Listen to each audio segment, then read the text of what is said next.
सम्माननीय हेमा जी, परिवार के सभी सदस्य और शोकाकुल सज्जन वृंद, ये हम सब के लिए अत्यंत ही दुख की घड़ी है कि हम सब लोगों ने अपने प्रिय वरिष्ठ साथी, जिन्होंने देश में, दुनिया में एक अपनी शख्सियत स्थापित की, कायम की, वह आज हम सबके बीच में नहीं रहे। ये शोकाकुल समय उन्हें जहां याद करने का है, वहां उनसे बहुत कुछ सीखने का भी है। अपने जीवन में एक साधारण गांव से निकलकर अपनी जीवन यात्रा, जो मन में सोचा, जो मन में ठाना, उसको पूरा करने के लिए जिस यात्रा का न कोई ओर था न छोर, उस यात्रा को कामयाब बनाना और पूरी लगन के साथ लगना, यह हम सब लोगों ने धर्म जी को देखा है। और धर्म सिंह दोयल से गांव का व्यक्ति निकलकर बेताज बादशाह, और जो देश के नौजवानों के, प्रशंसकों के दिलों में छा गया, ऐसे हमारे धर्मेंद्र जी थे। और जिन्होंने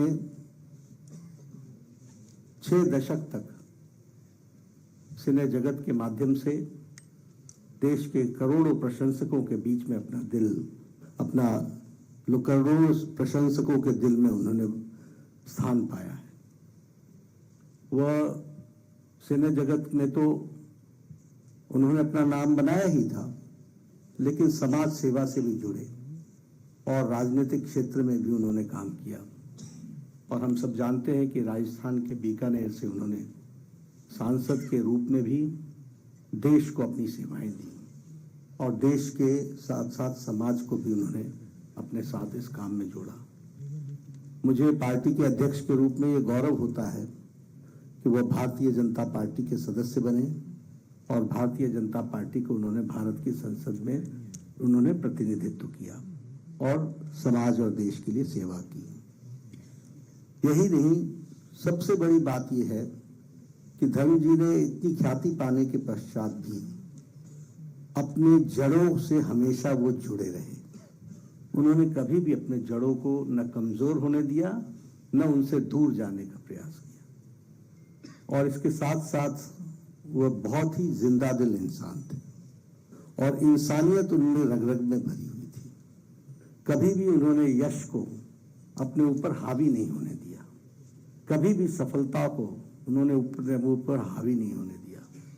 और जैसा कि अभी हेमा जी कह रही थी कि wonderful personality, a wonderful human being, सच में वो बहुत, और उनका जो ऑरा था उससे हमेशा इंसानियत झलकती थी, जिंदा दिली झलकती थी, सबको साथ लेकर के चलने की तमन्ना झलकती थी, सबको खुश देखने की तमन्ना दिखती थी। ऐसे शख्सियत को हम सबके बीच में वो नहीं रहे हैं। मैं अपनी ओर से, अपने करोड़ों कार्यकर्ताओं की तरफ से, पार्टी की ओर से ईश्वर से प्रार्थना करता हूं कि उनको ईश्वर अपने चरणों में स्थान दे, उनकी आत्मा को शांति मिले और उनका बड़ा परिवार जो हम सब हैं, उन सबको इस घड़ी में संबल दे और विशेष करके हेमा जी और सभी परिवार के सदस्यों को वह ताकत मिले। ईश्वर उनको ताकत दे इस दुख भरी घड़ी में। इन्हीं शब्दों के साथ ओम शांति, ओम शांति, ओम शांति।